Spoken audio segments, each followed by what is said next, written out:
Well, hello everyone. It's Deanna, your soul coach and guide. And what is the vibe going on? It is intense. We just came up off of the full moon in Leo, the final full moon during the snake season, and we're getting ready to move into the year of the horse on 2/17, and we have a solar eclipse, partial solar eclipse, ring of fire that's coming up on that day. So we have a lot to talk about, and the vibe, I would say, is transformative and intense.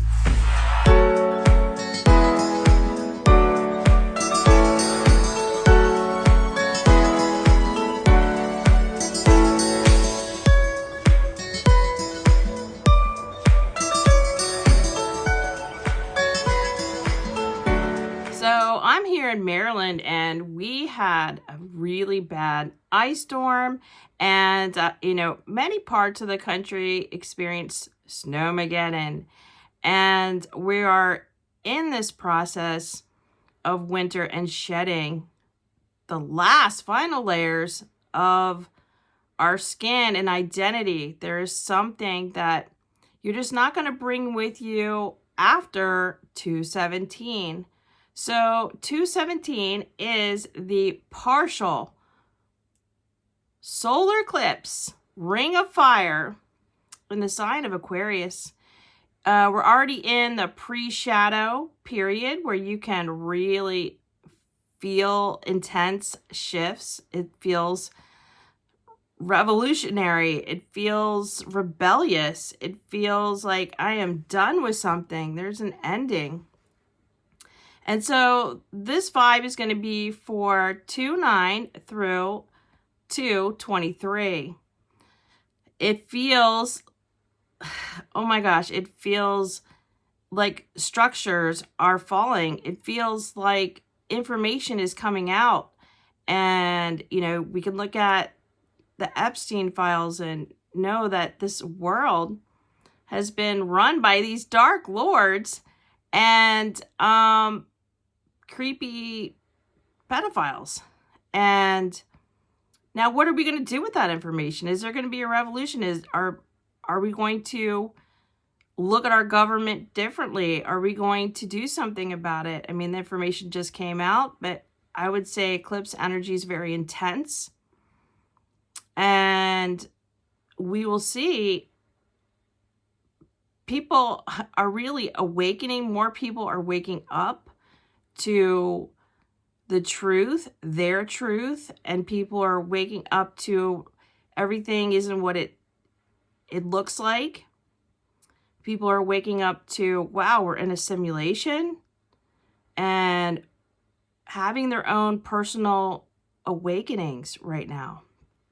And a lot of times when eclipse energies are here, people can get irritated because it's like enough is enough about something.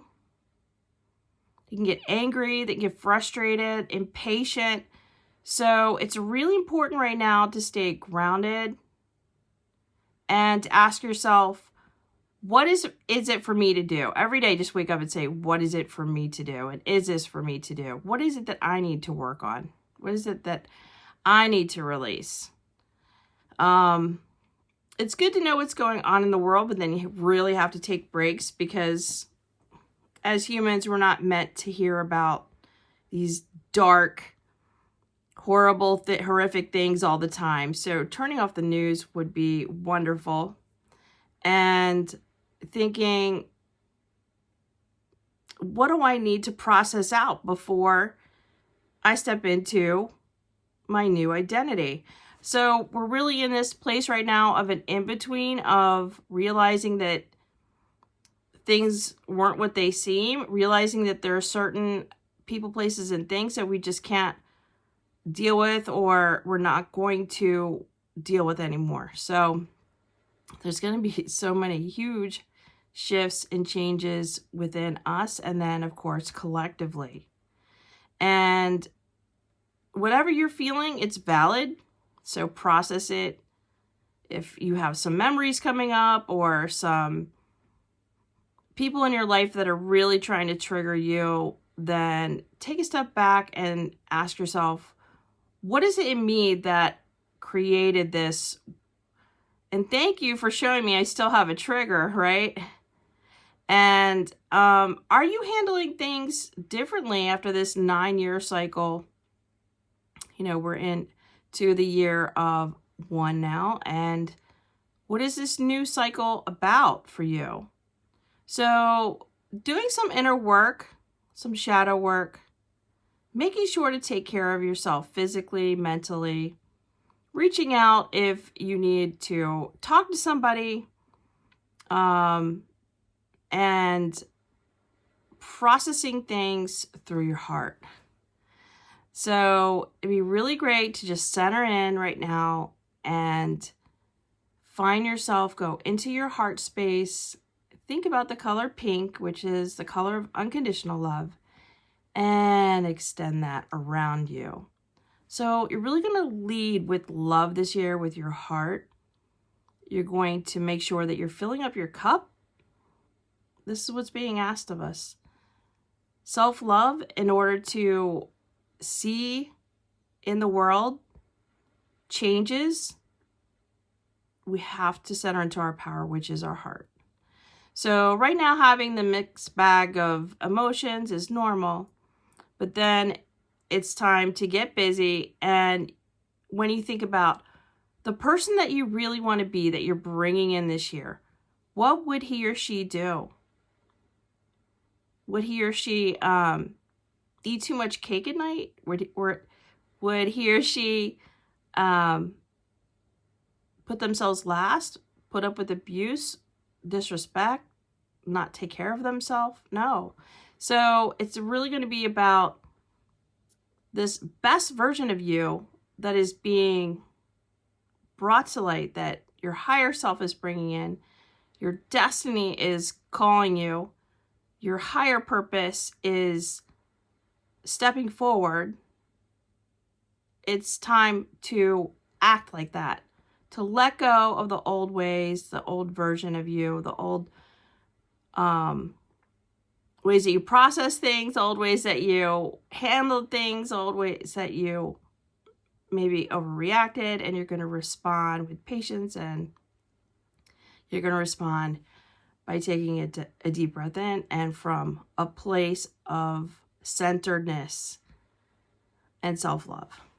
So anything that is you've been doing, or any kind of habit that you felt like was helping you, but it's not coming from a higher place or a place of self-love, that's got to go. So I was thinking, how about you think of a number 1, 2, or 3, and we'll just see what card or message you need, or what theme you're dealing with right now. And this is from the Shaman's Dream Oracle. Here are the cards.